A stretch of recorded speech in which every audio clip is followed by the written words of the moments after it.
Welcome all to our students. It's lovely. It's always a pleasure and a privilege to share space with you. To our guests, welcome to the University of San Francisco. These speakers are sponsored by the University of San Francisco Data Institute, which is the umbrella organization for all data science and data engineering programming that happens here at the university. Thank you very much for joining us today. We're really excited. Today we have Dr. Charles Frye, developer advocate at Modal, and he is here to guide us through the essentials of running your own LLM inference service. He has a Ph.D. from UC Berkeley in neural network optimization and a passion for AI education. Charles has helped thousands master everything from foundational AI concepts to cutting-edge deployment techniques. In his talk today, he'll break down compute options, model choices, inference servers, and observability tools, giving you, hopefully, the knowledge to scale AI efficiently. And I hope I did an okay job, but if not, I'm going to hand it over to the expert and we'll go from there. Great. Thanks. Yeah, I hope I can live up to that. So first off, just before I dive into the slides, who has heard of a neural network called DeepSeek R1?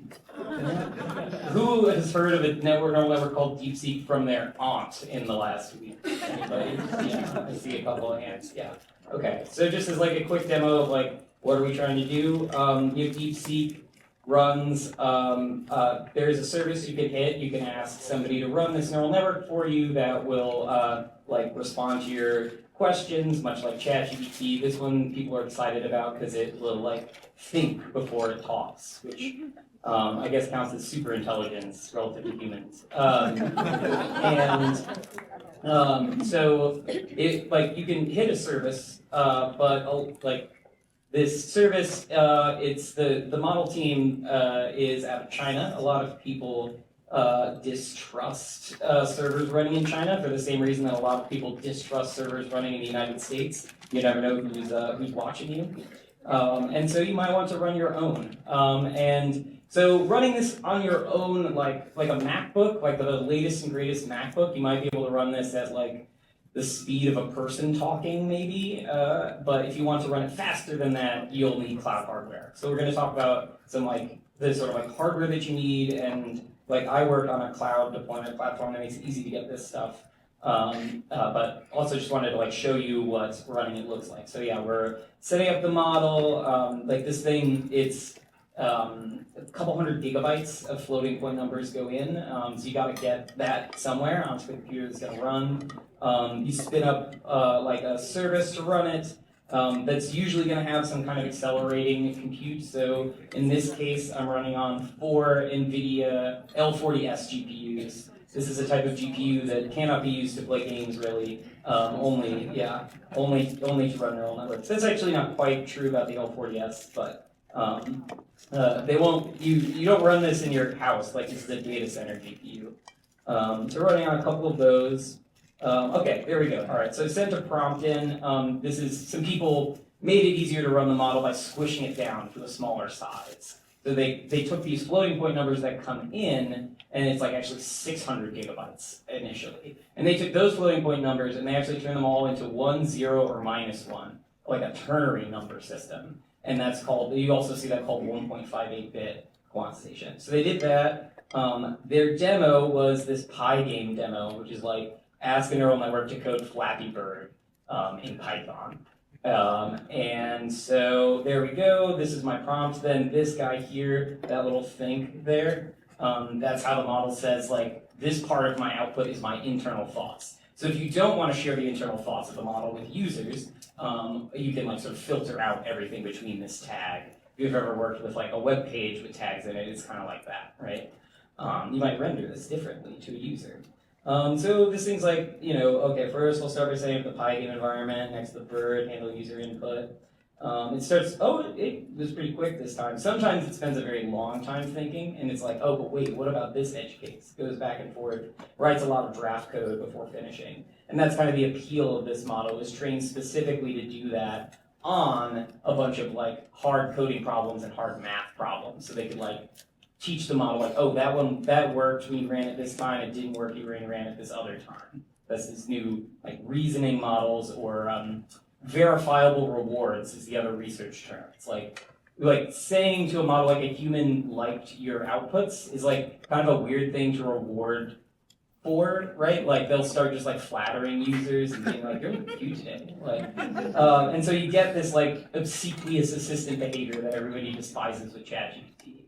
But if you train them to produce code that runs well and like get the correct answer to math problems, the belief is like they'll actually become smarter. And there's like what passes for evidence in this field of that actually working. So wow, I actually did not expect it to finish because sometimes it takes like 20-30 minutes to write the game, but it did. So let's see, like this one has, I would say, like a 1 in 3 chance of getting the game right each time. I would have to set up a new Python environment with Pygame in it to actually run it. So I'm not going to do that live. But like I can show you all this code here and everything you need to run it yourself is on the Modal docs and examples. So that's Modal such docs system. What I got it's right there. That banner. Okay, yeah. This is a video of me playing the game after it came out one time that I ran it, and it like had only one bug that I had to fix, which is also roughly like the rate of like your colleagues' PRs. So like not that. Great. Yeah. So anyway, so what happened when I like did this modal run command is like this went through the entire process actually of setting this up, getting weights, putting them on a distributed cloud file system, getting them to a machine, running them, all this, and that's kind of like what we're going to talk about some of the like core ingredients to that, to being able to run these models yourself. Maybe right now, this is like, there's a lot of stuff that makes this hard and expensive. And this is actually I haven't optimized this yet, but on our system, it's 100 times more expensive to run it yourself than DeepSeek charges, because they've been carefully optimizing for months, and I did this in a day. But like, 100 times more expensive, but $300 an hour. I would say, or no, not $300 an hour. Sorry, $300 a million tokens. That's a lot of Flappy Bird. That's 30 hours. So yeah, running this 24/7 is let's see, 2, 4, 10, $250 a day on our system, and like yeah, this is probably going rate. Like you can find other places where you can maybe run it for between half and that whole price, but like running it at like 1 cent an hour is not there yet. But like, and running locally is hard. But over time, these like when GPT-4 came out, there was no way to run the model. Not just because it was proprietary, because the software wasn't there yet. And like over time, we should skate where the puck is going. This stuff is only getting easier, and you'll be like, if you learn some of the core principles now, you'll be really ahead when it comes time to like use this stuff, like in more economical ways. Okay. Great. So I'm gonna dive into like how to run your own LLMs. And actually, so I already alluded to this a little bit, but like just because something is possible doesn't mean you like should do it. So like, why would you want to do it yourself? So this is like adapted from a talk I frequently give to people who are at like businesses. So it's a little oriented to that. It's like, why would you run your own LLM inference as a business today? Usually it's because you don't actually need the frontier capabilities, so something like DeepSeek R1, that's like the smartest human-like intelligence we can get out of a computer. You just need a support chatbot, you need something to label your emails, like you want to do like data enrichment on the information that's coming in your business, and like this is the sort of thing a lot of data scientists end up spending their time on. There's like data about the business, and you're like kind of doing science on it and like adding additional rich information. Language models are a great way to do that, and you can do something that like actually would run on your phone at a reasonable speed, and then you can just like run it on whatever infrastructure you have. It's not that smart, but you don't always need that much intelligence for business tasks. So that's like one of the primary reasons, and then you can like be reasonably cost competitive with the services that are out there. It's hard to like actually do this economically, as I already like alluded to with running DeepSeek. like, this is not one of those situations where there's like a small monopoly and then those people collude to set prices really high. This is a situation where people are like knife fighting to offer this the cheapest rate possible. People are like like there's the cost curves are like costs go down like by a factor of 10 every 18 months. It makes Moore's law look like it's sluggish, right? And so people are really pushing to make this cheap. And so you're gonna like you can ride the tide of open source software and improved hardware like they are, but also like you're gonna be there's gonna be services out there that offer this cheaply. So it's kind of hard to save money. We might talk a little bit about some of the ways you can do it. So the two real good reasons are to manage security and improve data governance. This matters a lot for organizations. Vexing for me as like a public internet type person who's like, just put all the data up online. Maybe somebody else will find something interesting in it. Turns out large Fortune 500 enterprises do not operate under that. And so they want to control their data, and it can't leave the US, it can't leave the EU, like it can't leave the small town in Germany. And like, so this is something you're going to have to deal with as like practicing data scientists. And with LLM inference, this is increasingly becoming important. Then the other one is to get more control over the behavior of models. So it's one thing to like talk to a model via an API, and then you're like, gosh, I wish this thing would behave in a different way.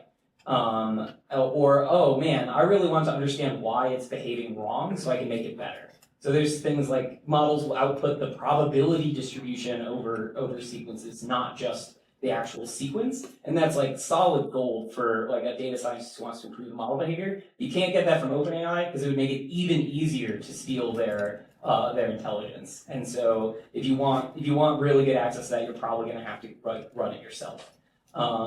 And like as people who are like upskilling and looking to the future of running these models, all of these things are going to get only more important as the field matures. They're like today is the least important that they will be in the foreseeable future. So like there's increasing like interest in like weird ways to run models, like sparse autoencoders to control their behavior, like Golden Gate Claude. There's like increased desire to like deeply integrate, for example, with a testing suite that like runs the model's code. And so like all of this stuff, as the field matures, it'll become easier and more important to run your own LLM inference. So while what I'm telling you today is maybe not something you would do there's like a narrow slice of cases where it's like, yeah, take this, run it right now today. That slice is growing bigger over time. So, try to live a bit in the future. Okay, so before we dive into what it takes to run LLM inference, we should make sure we understand LLM inference. And in particular, I'm going to walk you through some like engineering napkin math, which is what I use to help figure out with people who are interested in running LLMs themselves, like, does this make any sense for you at all? It like comes from some like baseline kind of numbers. So I'm going to talk a lot here, kind of assuming a certain level of background with neural networks, language models, predictive models, just because it's like so frequently in the news and it's become like sort of general technical knowledge. But please do stop me if I like assume too much, and we can like dive deeper. So LLM inference like vaguely looks like this. The weights of the model is this giant pile of floating point numbers, probably billions of them. Those are sitting out in the memory of a GPU. So like, it's not the memory where all the other programs live, it's the memory specifically of an accelerator like a GPU. And then in order to do stuff, actually, you gotta take things out of memory. This is always the case. Like memory is where stuff lives when you're not doing anything with it. When you want to do something with it, it goes into what's called the registers of the computer. So the GPUs have like caches and registers just like CPUs. So like when you want to run a model, you actually need to pull in basically all of the weights. You need to go from one place in memory into a place where you do compute on them and then back out. This is very different from like a website or a database where like at any given moment somebody wants like, I want that bit in particular. So like databases are really good at being like, I want the shopping cart for like user 70. And they're like, oh yeah, I got it. From this 100 gigabytes of shopping carts, I can get you that one in particular. Neural networks are very different. It's like, I want all 8 billion of these numbers because I want to do some linear algebra with them. So it's more like, if you've like looked at and thought about databases, it's more like a sequential scan of a database, or like analytical databases, if you've looked at those things, which is quite frequently what data scientists need to do. Data scientists spend more time like looking at aggregate data across the database than transactional data individual rows. So that's kind of reflects the shared history of these two fields. But yeah, so we need to pull all these weights in and compute on them. So a user input comes in, is guava a fruit? That's the question they'd like an answer from. So what we need to do is we need to take the is guava a fruit, and we actually like run the model on all those past tokens. Language models kind of like, they predict what word is going to come next for every word in their input. And so we actually run the like input first. This constructs a thing called the KV cache, key value cache. It's sort of like, what did the model think about all the words so far? It has to do with the architecture of these transformer models people use these days. You've got to keep that around, and it grows as you run. So you construct that thing on the inputs. So you're moving, for an 8 billion parameter model, 1 byte at 1 byte per parameter, you'd be moving 8 gigabytes. Then you're going to do like a number of floating point operations per input. So like basic, and this is napkin math, but the basic napkin math is that for every parameter, you're going to like multiply it with some number and then add it to something.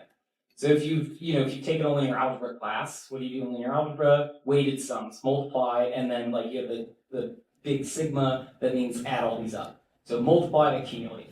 So roughly, napkin math, you need to do a multiply and accumulate for every input. For every parameter. So, and then multiply that by like the number of tokens you're running on. So that's going to be like 64 billion floating point operations to produce yes. So the question is, if you think about like how many neuron spikes and like how many proteins need to change conformation in your brain in order to answer the question is guava a fruit, this starts to seem less silly. But it is a lot of electricity. So that's the thing that this is the thing we want to run. This is like very important for like things like hardware and like what's going to make this fast, what's going to make this slow. So this is like going to come up at a variety of points. So I wanted to get this like napkin math stuff out there. I guess maybe the other thing that I'll say, because this like comes up really often, is when you're running LLM inference, one of these two things is going to be like the slowest part. Either the part where you process the context of the inputs, or the part where you generate the results. So with the like DeepSeek model that I ran, it spent a very long time like thinking about how to write Flappy Bird, and a very short amount of time processing a short instruction was like write me Flappy Bird. So that one is like decoding oriented. People say you're like decoding the outputs of the model, or generation oriented. The other option is like, oh, here's like 300 PDFs. Like, please find the important piece of information in these 300 PDFs, or let's summarize all of them for me. And that is going to be, people will call it a pre-fill oriented workload, where you're spending time on like constructing, like running on all of these inputs and constructing the KV cache in order to like write like, yes, guava's fruit. And so those are like, actually quite, like if you're OpenAI, you're running a really general service, you need to be able to handle both, and you might, like they're probably doing all kinds of cool like routing stuff to move it to different hardware and run it differently, etc. But like for any individual application that you might be asked to build as an engineer, it's like maybe it's going to look more like one or more like the other, and you can sort of orient specifically to them. That's going to like change sort of like the parameters of the software that you run, and also like what hardware makes the most sense. Cool. All right. That's an old QR code. Sorry, this is from an old version of these slides. So you can check to see if I'm, what I'm changing my mind on. It's not that much. Okay, so in order to run your own LLM inference service, there's a bunch of pieces. Picking hardware is hard here. This is normally easy in software, but it's really hard here. It's high performance computing. Building evals, figuring out whether your LLM inference services, your LLM inference service provides are good is critical. It's really hard. This is where you should start. Before you do literally anything else. Before you even have like a working version of the service. Then you need to there's a process of picking which giant pile of floating point numbers you're going to run. we'll talk about what your options are there. Then we get to the software part, like how do we actually, like what's the software available for running it? Generally, this is going to need to integrate with other software.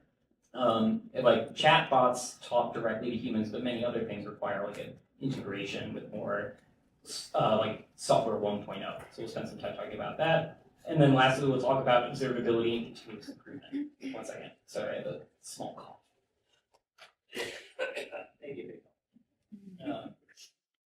Yeah, I don't know if anybody else has noticed that there's a lot more lingering coughs than there were 4 years ago. Scientific observation.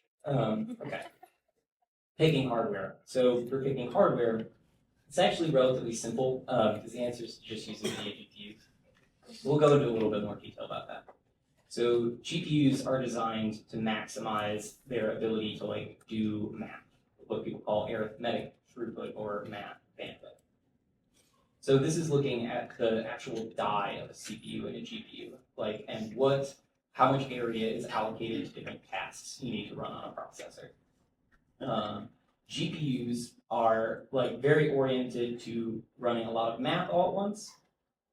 CPUs are oriented to carefully like switching between different threads of control, between different user applications, and then storing a lot of information locally because you don't know which piece of information you're going to need. GPUs give up on the idea of controlling carefully and say like, you know, the programmer has to write all this stuff. I'm not going to implement control flow in Silicon. I'm not going to predict what the next thing a programmer is going to run is for them, which is what Intel CPUs do. And also, I'm going to make a smaller cache, and then it's the programmer's problem to figure out what goes in there. So this works for simple things, like I just punch all of these numbers, I want to do 2 or 3 things with them, and then kick them back out. So this results in a very different programming model for GPUs than for CPUs, which is what, like, they're just oriented to maximizing this throughput. So when you have a when you have a program that doesn't require this complex control flow and has caching logic a person can write, then you can run it on a GPU and you can frequently run it much faster. One side comment, like the reason to focus on this piece of information in particular is that this is like a site of intense trillion-dollar optimization. Like we have a budget for power and heat and space. What are we going to spend it on? So if you want to understand a system, whether it's technical or social, like focus on the part that is like the greatest site of resource contention and see how those resources are distributed. Might make you pretty angry about the United States, but that's a different problem. So the high level takeaway for this is GPUs are like 100 duck-sized horses, many small things. CPUs are this like one big smart object, like the horse-sized duck. That might be dating me, that's like an old meme, but so the other piece of information that's important for understanding this workload is that if you've ever built a computer, you can take a RAM chip and you can plug it in, and then if you're like, that one was too small, you can take it out and plug it back in. You can't do that with the latest MacBooks because they've soldered the memory in place to make it faster. That also is why MacBooks are great for running language models, because you need to move those floating point numbers really fast. This is also the way that the H100 GPUs for NVIDIA work. They have this high bandwidth memory that's been soldered onto the chip. So that's in blue with the actual place where the logic occurs in red there. So they're maximizing this memory bandwidth is very important for these workloads. The last piece of key intuition for understanding high performance computing is that here as elsewhere, memory is actually the slow part and frequently the bottleneck. Memory is about 1,000 times slower than math. And this is kind of surprising to people because we think of the actual operations as taking a ton of time, whereas why should it take a long time to store something and then take it get it back out? Our physical intuition is bad in this area. But time and time again, memory and moving objects around, storing them and loading them is actually the slow part. And this is only over the last 10 years. This has only gotten worse. So like that, you'll see that all in all kinds of other places. If you ever like are sitting at your computer wondering why it's slow and why it can't be faster, and you start like asking too many questions. Okay. So we already went over this slide, so I won't go into any more detail on this. But it's like those are the two, like the memory bandwidth and this orientation to super fast math are what you need to do this workload, and like also some like really big analytic database workloads and a couple other things. So right now, the primary move is to run in a cloud data center on NVIDIA GPUs that are 1 or 2 generations away from bleeding edge. The primary constrained resource is like how much memory you can store, because models are like, they're big, they're many gigabytes. And then the like ability to do math, and then the ability to like move stuff in and out of memory really fast are close behind. This is why people try and shrink models down, make the floating point numbers smaller. Like to relieve these two constraints.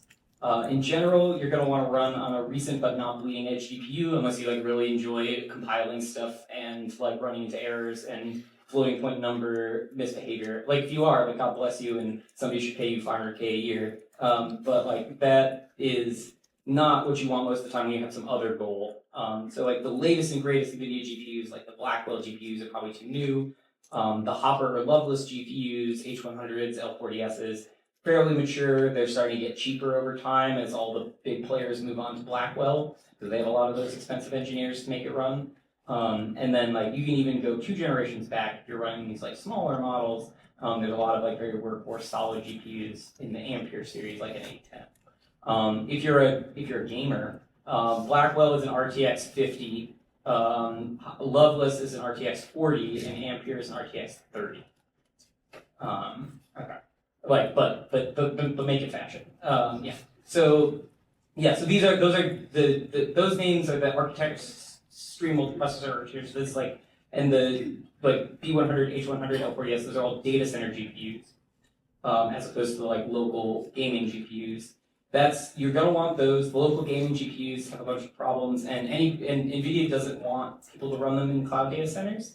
So you'll like you're like, if you find somebody who's offering them on the internet for you to run them on, this is probably a former crypto mining operation, and there are all of the problems of like decentralized systems with a culture of distrust. And so like generally you want to run on on data center GPUs in like normal cloud providers.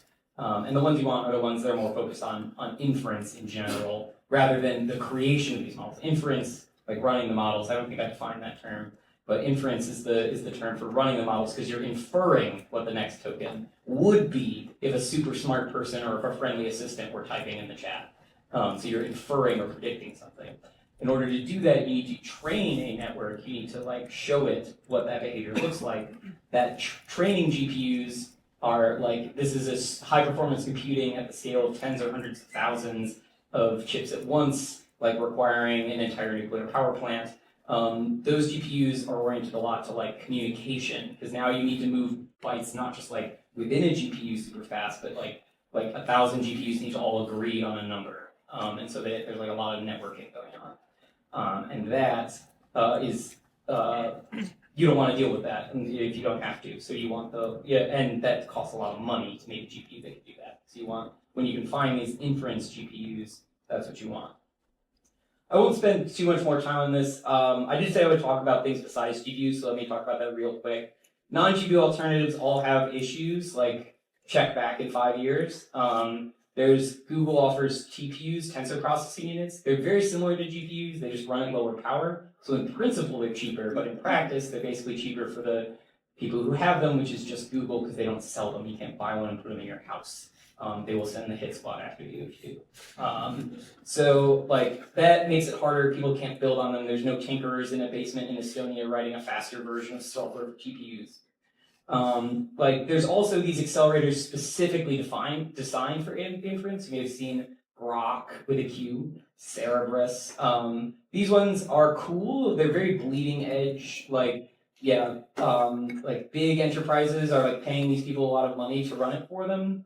But these are, if you read some of the papers on these things, it's like I can't imagine there's a huge gap of usability. Like if a single network link goes down in one of these racks, you have to like recompile your program, not just like turn it off and turn it back on. And so like this super bleeding edge, it'll be a long time before these are sufficiently usable, and they're also very expensive. But watch this space. Like this is a place. The inference area is like easy to innovate on relatively, whereas like NVIDIA has a very solid position running the training. So, if you're interested in training, then you really don't have to care about these things. Like quick shameless plug for the company that I'm working on. Modal makes getting these like super fast accelerators really easy. So like this is code that our CEO wrote one time to check like how many H100s can somebody get a hold of on Modal. It's just like get an H100, then just sleep for 1 second and print like hello world, and then run that 100,000 times. This got up to I think 1,000 GPUs running in this just quick load test. So like that's our thing. We try and make it super easy for you to run this stuff. Like previously, I would like if I were telling you, oh, run on an H100, run on an L40S, it'd be like, great, let me go like to my rich uncle for $50,000 to buy an H100, or like let me go through a 3 or 6 month sales cycle with the Amazon cloud team, like so I can get some H100s, and I have to spend $1 million. Like we are helping solve that problem for you, and like with a nice incentive. We like to support open source software development and research. So, and also startups, if any of you are going in that direction. So hit me up if you're interested in credits. And $30 a month for free. So it's enough to generate like 2 or 3 Flappy Birds. All right, so we've talked a lot about like the hardware layer. Let's talk about I want to give a quick thing on evaluation of machine learning systems. This is like data scientists, I think, understand this. If software engineers don't understand this as much because they can understand their programs, they write them. Machine learning models are grown, not written, and so we don't understand them, and so we have to approach it empirically like a scientist and not like rationally like an engineer. But there's another piece that's like maybe like surprising even to many engineers, especially early in your career. Like code feels super important, but actually code is ephemeral. Like your database will accumulate data. There's like data from like 1970 and IBM databases still being like, actively used. There's like very little code from 1970 still running, right? So data outlives code. In a similar manner, the evaluation of systems outlives the models. It almost necessarily must because it's how we choose to go from one model to another. And so this system, like putting on a little bit of the like person building a business hats, like where is there work where I'm just like people are churning effort and then it just like falls out through a sieve? And where are the places where I'm like accumulating value through work? Where am I like building up resources? And the evaluation system, I think, is the like place where value accumulates in your in building these systems. So it's there's many people who've drawn loops with like loops where this thing shows up right in the middle.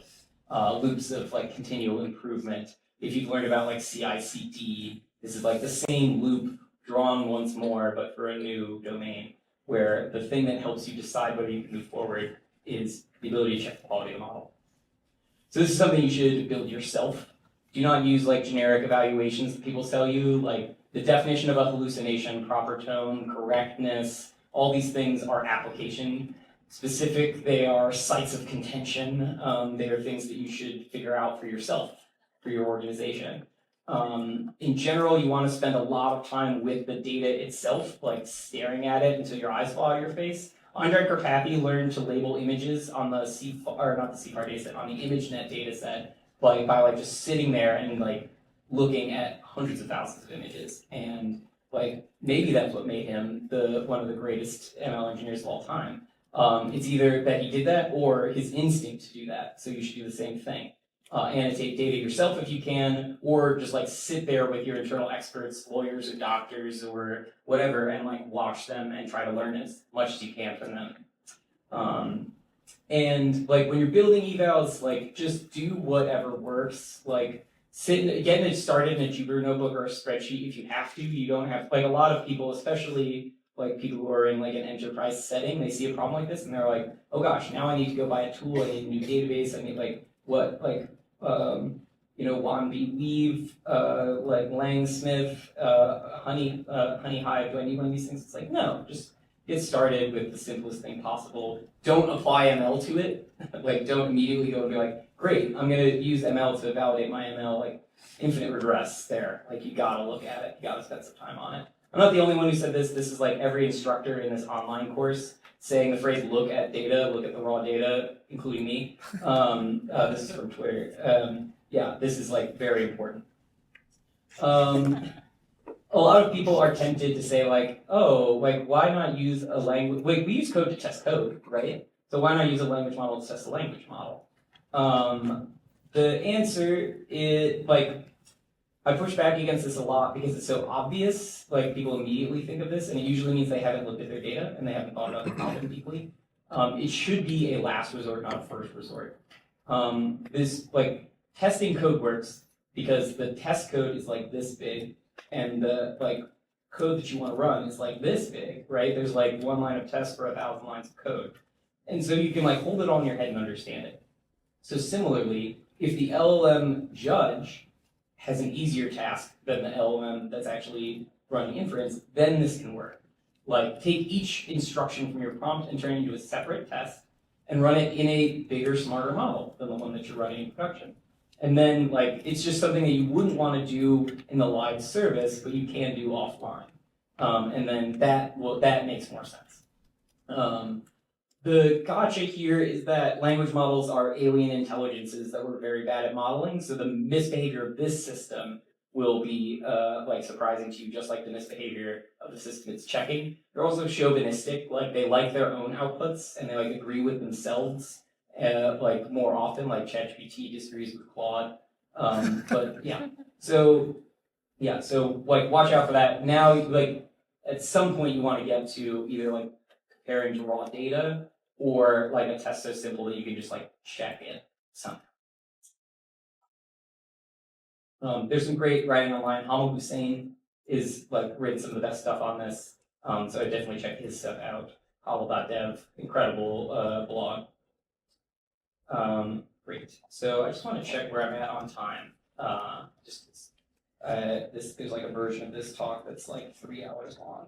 Yeah. Okay. So 1:15, right? Sure. Yeah, okay. So let's talk about picking models. Don't do this until you have like even just like 10 to 100 inputs you can run in a notebook. Model options are pretty limited, but they're growing. The LLaMA model series is really well regarded. It's got really strong backing. There's a community building on LLaMA. Neural Magic making quantized models, News Research doing fine-tuning, RCAI merging like 2 or 3 different fine-tunes together into like a Franken model. So it's like important if you're building serious stuff, you want to be sure that things will get better over time instead of worse. And like working together with a broader community is really important for that. Like what is backing this? And it's big bets from Meta, and then it's also like the community building on top of it. As has been in the news recently, DeepSeek also has some very solid models. I used to have them under the list of only good for coding, but now they have good models for everything. There's less stuff built on top of them yet, but that will change very quickly. The other thing I would say is it takes a long time to get good at this. Like it's a long time to get good at training models. So people will release like not state-of-the-art models for like a couple iterations in a row, even extremely smart, highly talented teams. So it's like if you hear about a model and then it's like, oh, this is not SOTA, like don't dismiss that forever. Just like mental note, check on them next time. So that's like Allen Institute. They actually put out like an open repro of DeepSeek R1, I think, recently, and like so like haven't tried that model yet, but yeah, similar with like Snowflake and Databricks training their models, Mistral, etc. I want to talk a little bit about quantization. I don't want to go into great detail on this, but I'll just say like neural networks are more like the analog computers from the 40s, where the precise answer doesn't matter.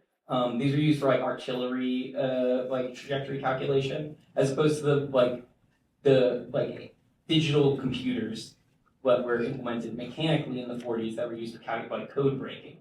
Neural networks are more like artillery calculation than code breaking. You just need like approximately the right value. And so that's why you can do this heavy quantization. Like if you take a regular program and you just chop half the bits off, like the program will crash. If you chop half the bits off of a neural network, it will get like slightly dumber, like a person hit in the head, right? And less like a clock that you like hit with a wrench. So like safe choice and common release format is 2 bytes per parameter. Like 1 byte per parameter started to work pretty well. That was one of the innovations that DeepSeek did. They got down to 1 byte per parameter even during training. This makes everything go faster, everything be easier. Like there's some details on weight versus activation quantization. I won't go further into it except to say that you are doing lossy compression, but you're compressing the network basically by throwing out some information. You're hoping that you're keeping the important bits. The only way to define the important bits is to have evals, have a way to evaluate the quality of the system. So definitely you need evals in order to decide what to quantize. A lot of people want to fine-tune models on data. Like this should be something that comes later in the life cycle of an application. Like now, if you want to update anything, you have to rerun your fine-tuning. Fine-tuning is more expensive, bigger GPUs, yada yada. Like an end user who's never programmed a computer in their life can change a prompt. Like you have to get you no longer require a Ph.D. to do fine-tuning, thank God, but it's like still pretty close. And so you're losing a lot by doing this change, which is depressing for me as an optimization Ph.D., but that's the way it is. Okay, concretely, how are we going to serve inference? Is this a program you can write yourself? The answer is like no. Even building on top of like the most popular libraries for running the actual mathematical operations, you also need a serving framework. It's like running you don't write your own database engine, you don't write your own HTTP server. Like definitely cut it first, and then so like same thing here. There's a lot of optimizations required to serve these things economically. Fun one, n-gram-based speculative coding, which is like, I bet the language model is going to reuse words from the prompt in its output. So it's like very simple predictive text. And there's reasons why running a model on a bunch of output tokens at once and then deciding which ones to keep actually saves you a lot of work. So I can give you the intuition immediately. You only need to move the parameters one time, right? You move the parameters one time, and then you run it on 15 potential output tokens based off of a match in the prompt. You run all 15 at once. Like the cost of that in terms of like moving memory around is exactly the same. So if you keep even like 2 of those 15 tokens, you've got a 2x speed up. So that's the sort of thing that like you don't want to write that yourself. Very hard to test. Yeah. The other point I would say is like good news is a lot of this is like you can still, the high level frameworks are in Python, and Python is just kind of steering the GPU and telling it what to do every once in a while. And so it doesn't matter that Python's kind of slow because the work it needs to do can happen slowly. And it throws stuff to the GPU. The GPU spends 10 milliseconds running on a billion floating point numbers. Python spends those 10 milliseconds deciding what it should do, what the GPU should do next.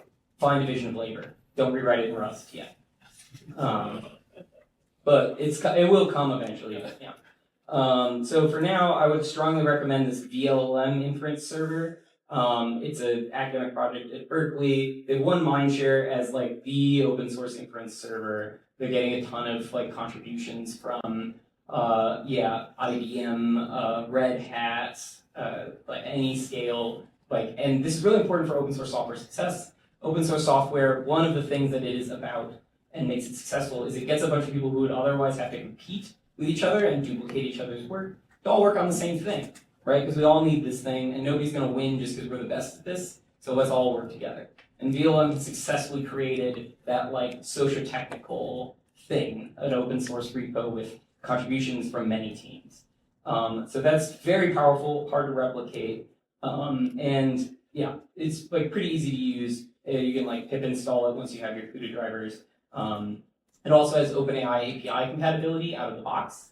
So you just like flip a switch, and now things you used to send to OpenAI, you can send to this your service instead. It's really nice. The other one I would say is like people reach to for a slight performance edge is TensorRT and TPUs from NVIDIA. But while it's open source, it's not open governance. There's no roadmap. They don't accept PRs on GitHub. You have to send them an email. And they release like one commit every 2 weeks that says like open sourcing git SHA of internal commit that you will never see. And it's like 10,000 lines deleted, 10,000 lines added. So like as an engineer, this is a difficult thing to build on top of. Yesterday they released a version where the pip install pointed to an internal repo, and so you couldn't install it. And I don't think that's fixed yet. So like there's a reason why people like open source software, like true open source software, open governance open source software. So long-term bet. I will say its performance is very good, but not quite state of the art. And when you're trying to stand something up, like sometimes you really want that state of the art. Like some like 50 milliseconds will save you $1 million. So you're gonna like hold your nose and run the thing that's painful. All right, so basically out of time. So I'll skip high level. This is a high performance computing workload. It's expensive to run.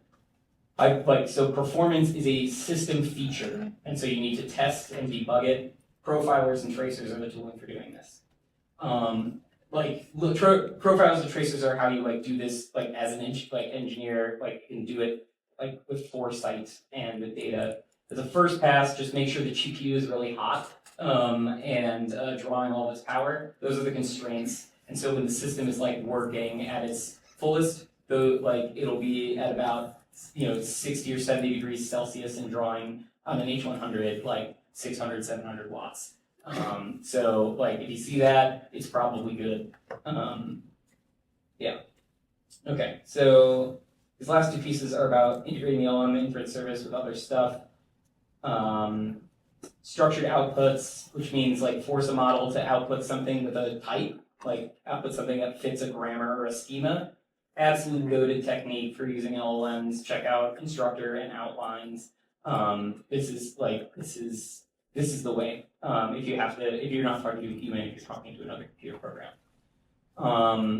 The most exciting use, or like the place where we're going to see a ton of work in the near future is having LLMs write code. DeepSeek R1 spent a lot of time writing code. There's some safety considerations. Modal has a product for doing, like shameless plug, we have a product for doing the containerization for this and other untrusted code. I'm not going to talk about RAG. It just means like put an LLM and connect to a database. Great idea. After that, it's more actually the database and search problems, not the LLM. So closing out, like if you want, like you built this thing, you want it to get better over time. The way to do it is to build one of these continual improvement loops where you capture user data, annotate it, turn it into evals. That allows you to train better models or make better decisions about model improvements that allow you to capture more user data because it leads to growth. We got this engine or flywheel.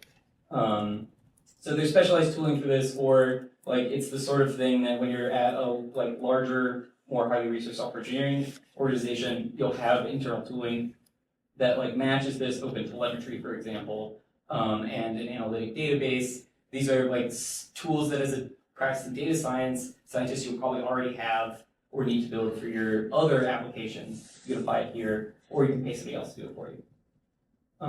Great, so that's all the time that I have. I'll just say like here on behalf of Modal, we help you run code in the cloud. Like you don't have to get a Ph.D. in Kubernetes in order to like stand up a distributed auto-scaling service. And we're serverless, which means you only pay when you're actually using the stuff, which is really nice, both for like when you're initially standing up a project, and also once it gets to like large scale and you have like a Hacker News bump or a Christmas bump or whatever. So that's us. And I guess to put like a slightly more exciting ending on this, it's that I joined this company because I saw that they were building the infrastructure that was going to be important for people to be able to run these systems. I spent a long time trying to figure out how to make neural networks like actually work. They work now, they're smart. Now it's time to make them run. There was a point where it seemed like we were maybe going to go into this sad, dark future where only like 2 or 3 people with billion-dollar data centers get to run these things. We are already off the like high probability path in that direction. So there's the opportunity to do this stuff yourself, whether it's with Modal's infrastructure or something else. I think that's super exciting. It's challenging, but I think this is like the sort of challenge that is worth tackling. So I look forward to seeing what you build as you tackle that challenge.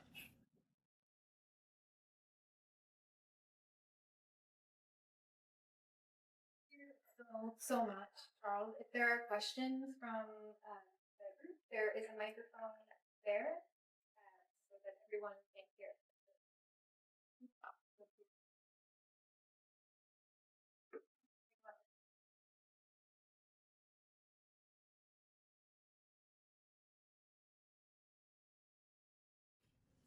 Hi, I just want to say, first of all, thank you so much for your talk. It was really interesting and informative. My question is, as someone who kind of, I think, sees a little further into the future than most people I know, just from the talk today, what kind of projects or careers or fields in this broader field do you see as being automated away? And kind of, as someone who's entering the job market, I don't want to go into a job that's going to be automated by a robot in the next 2 years. So, yeah, just basically that. Yeah, it's a great question. So for the recording, the question was, what are some of the workflows that are most likely to be automated by this technology in the near future as like a job seeker who wants to seek jobs that exist? Yeah. So one thing I will say is that the reliability of these systems is pretty low. Like you can get them working in a demo, and then it turns out that like 99% is not enough, or 90% is not enough. And so that is like kind of torpedoed a lot of the like book a flight with an agent type like applications. It's like nobody wants to accidentally get a flight booked to like the wrong San Jose, for example. And so that has limited the applicability of this technology right now. I think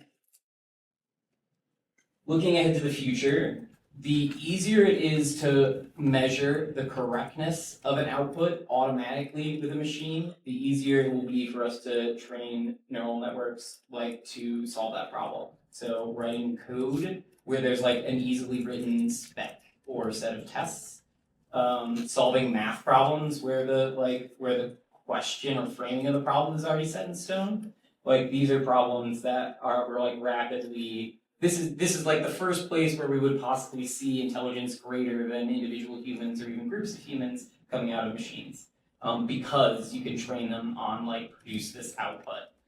For places where the ability to evaluate is much harder, that is like actually it turns out like a pretty large fraction of what an engineer's job is defining that evaluation. It's defining like what does this business care about as a data scientist. You aren't just like making metrics charts according to somebody's prompt. You are like helping the business decide what's important. And so I think short term, those are going to be really hard to make models good at because they are not good, like because we can't train them to discover good strategies for solving those problems. We can't measure correctness at scale. Longer term, as they get smarter and smarter, it's plausible that humans move more into the direction of like writing tests, like and setting up like this evaluation as orchestrators of work happening by machines. And so like much as like we moved away from using human muscle labor in favor of machines, but we still have humans who do manual labor. They're just like more dexterous, or they need to like manage the machines and ensure that the throughput of the machines is high. And humans moved up the value chain, right? The amount of value that it produced to a laborer in an industrial setting now is greater than in the 19th century, or 16th century or 17th century. And so you would expect this to actually like cause more value to go to laborers as we move up the value chain. But in terms of job preparation, it's like you probably need enough command of the details to be able to assess the quality of others' work. That was always actually what you needed to become an effective engineering leader. So it's kind of like make sure you're co-developing those skills, which for today maybe looks like coding alongside an LLM without trusting it. Yeah. Great, thank you so much.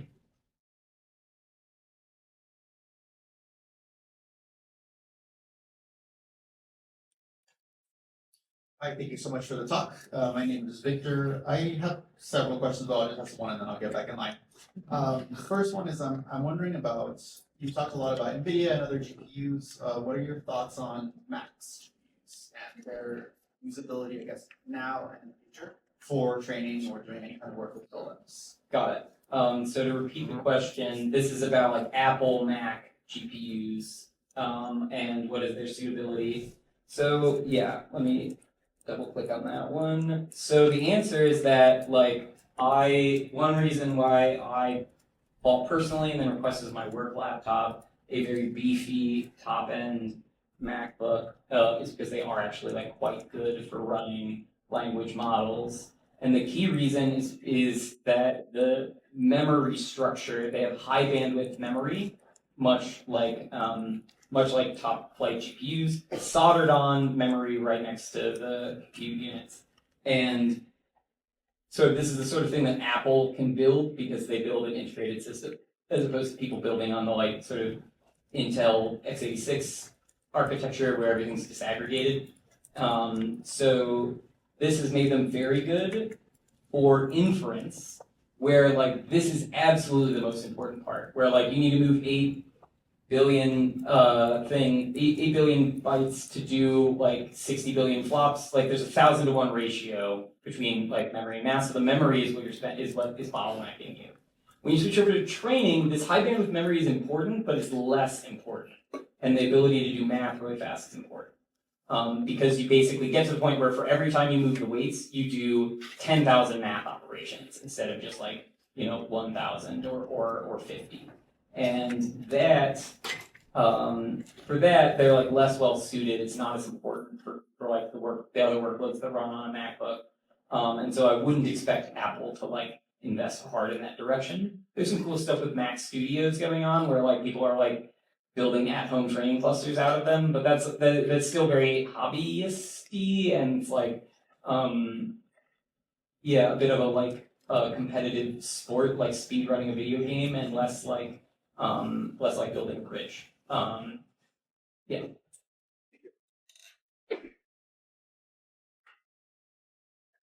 Thank you so much for the presentation. My name is Henry.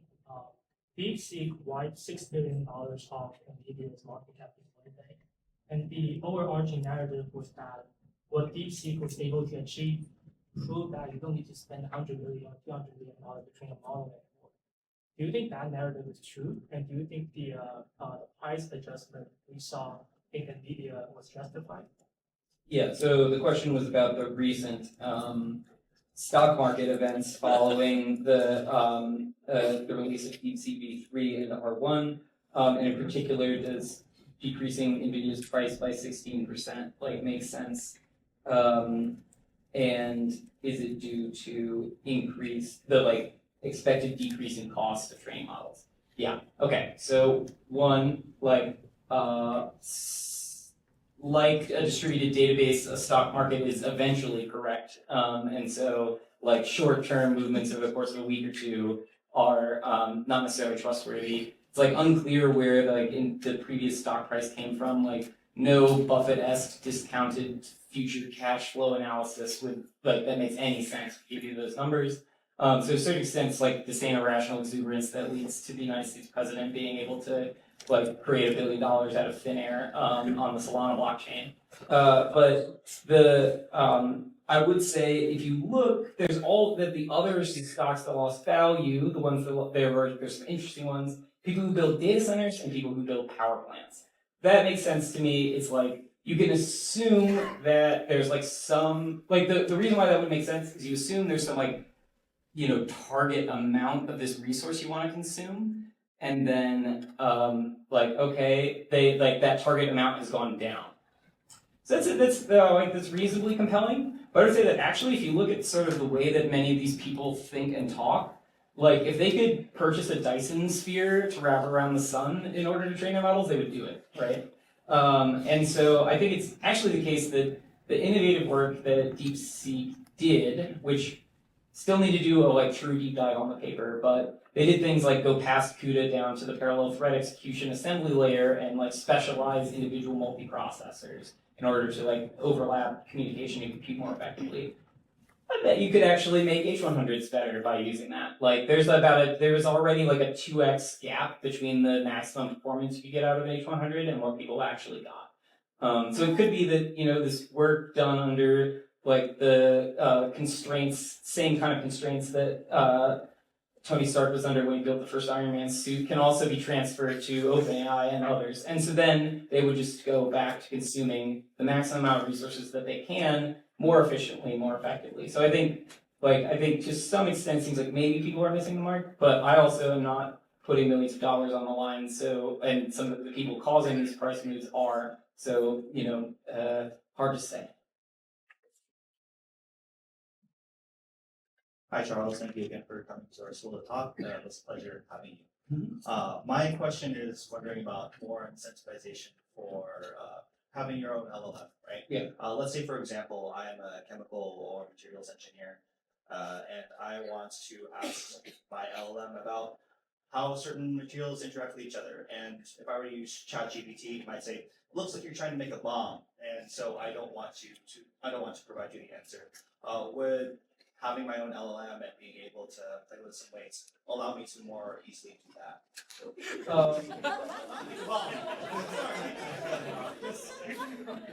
Yeah, so the question is how to make a bomb with your own LLM. No, it's clear that you're asking about how to make that, which is fine. So when I say gain control over inference and its applications here, that's the sort of thing I'm thinking about. So in the process of creating an LLM, first you train them to predict new web pages on the internet, basically, right? And then after that, that raw shoggoth of alien intelligence is not that useful unless you commune with it to the point where you can elicit exactly the future web page that contains the information that you need.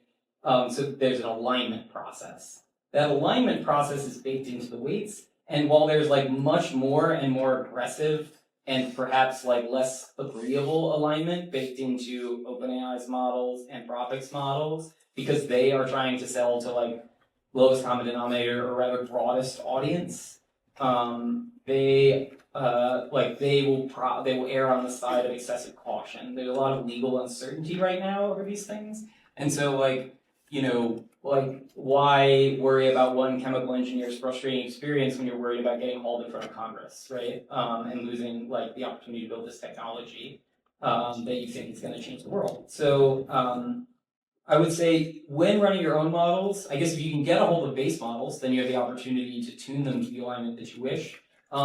Sparse autoencoders and a couple other techniques for adjusting weights are something you can do even if somebody has tuned models. Turns out there's a one-dimensional vector space in a LLaMA model that represents the chatbot refusing to answer a question dimension.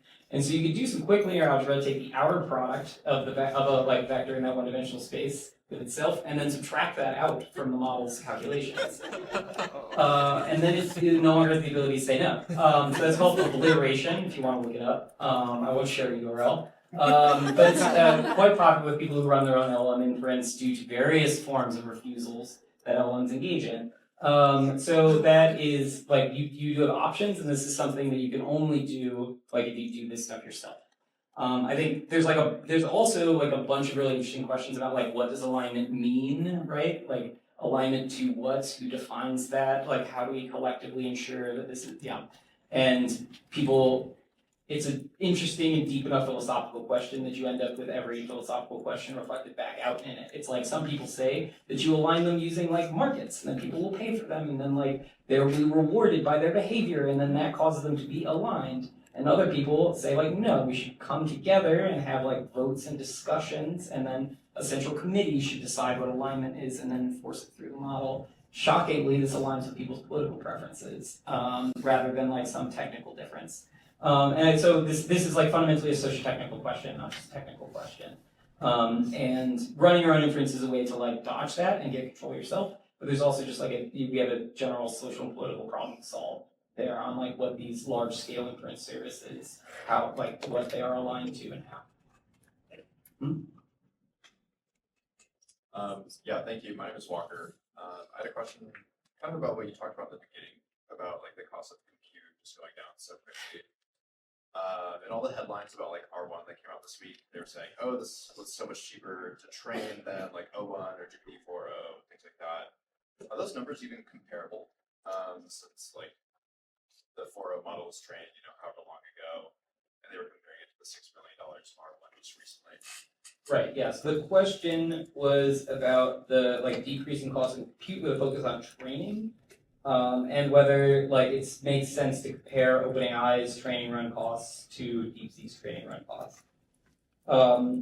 So I mostly work on inference. I work on I think about taking pre-trained models, doing some light fine-tuning or adjustment to them, and then turning them into applications. So I think a lot about the cost of inference compute, and there I have charts and graphs and my own personal thoughts.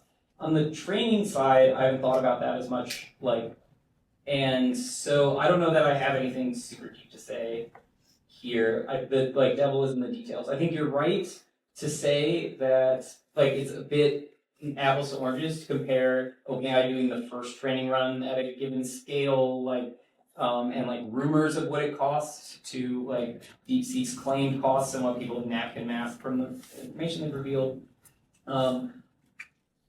So that's a good instinct. I would say this matters if you're trying to assess the relative efficacy of these organizations. But on a technical level, I think it just is the case that the training recipes put out by DeepSeek, or not training recipes, but the techniques used by DeepSeek and described in their paper are obviously great optimizations that make it training cheaper. And so that's useful work. People should build on it, be going in that direction. Cool. Thanks for the talk. I'm Adrian, and I just had a question. I know you mentioned using LLMs as a judge being sort of a contentious topic, and I was curious, given how much work is being done in the terms of agentic arenas and having agents kind of talk to each other and evaluate each other's performances, I was curious what you thought about that, whether it's a snake eating snake situation or if there's actually something good that can come out of that. Yeah, so I mean the logo of Python is a snake eating a snake basically, so it's not such a bad idea. Yeah, so the question was about using LLMs to test LLMs, and in particular, one of the domains in which this shows up is where people are using agentic systems, which means the LLM doesn't just produce text, it interacts with some environment in pursuit of some goal. If you want to know what a sticky definition of the agent term is, that's it. That's the definition of agent from reinforcement learning. I guess perhaps a loosey-goosey definition of a thing that does stuff on your behalf, which is the definition of agent as an agency. You're I'm blanking on a travel agent, right? They do a task on your behalf. Yeah, so this is a domain in which the problem is so ill-specified that people reach to LLMs as judges. I would say that this is an example of what I alluded to in the talk, which is frequently people reach to LLMs as a way to judge LLMs when they've insufficiently defined their problem and not thought sufficiently deeply about their problem. Agents, thing that takes actions in an environment, in pursuit of a goal, that's a Skinnerian definition of an animal. It can literally do anything. The type signature is any to any. And so it's easy to just be I'll use that. And then the problem comes up and you're oh gosh, I could use my any to any function again. And just that problem, and that problem, and that problem. You have this and then you have this zoo of agents and you've completely lost engineering control. So it's cool ideas. I think it should stay in research right now where it's somebody works on genetic programming algorithms to create groups of agents that that's cool shit. I went to grad school, I know this stuff is fun, but a lot of people are trying to use this to book flights, and it's clearly way out ahead of the skis. Maybe a little bit too much venture capital money, and so yeah, I think that's an example of a lot of the patterns that I talked about with using LLMs as judges. And yeah, I think I would suggest not working on that stuff unless you are interested in research or for your own delight and enjoyment. Yeah. Thank you so much. Speaking of delight and enjoyment, that was a wonderful talk. So we really appreciate it. Charles, we appreciate your time and all of the knowledge that you imparted today. I think Charles will stick around for a few minutes if people have questions that they would like to approach him with individually. Otherwise, Friday. Have a great weekend, and thank you so much for coming.